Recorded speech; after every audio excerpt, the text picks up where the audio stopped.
পর্যায়ের কর্মী ভাইয়ের আমার আপনাদের কাছে এই খালেদা জিয়ার মাগফিরাতুল মুরসালের মধ্য দিয়ে আপনাদেরকে প্রতিজ্ঞাবদ্ধ হতে হবে।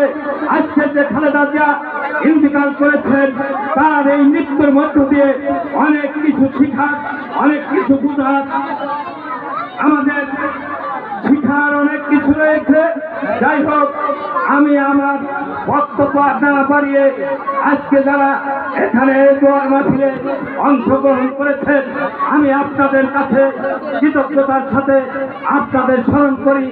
আগামী দিনে আমরা আপনারা মিলে 12ই ফেব্রুয়ারি নির্বাচনে আমার শ্রদ্ধেয় নেতা রেজা আহমেদ বাচ্চুমুল্লার প্রতীক ধানের শীষের প্রতীকে বিপুল ভোট দিয়ে আমরা আগামী দিনে চিলমারি ইউনিয়নের উন্নয়ন করতে পারবো এবং উন্নয়নের সহযোগী হিসাবে আপনারা কাজ করবেন।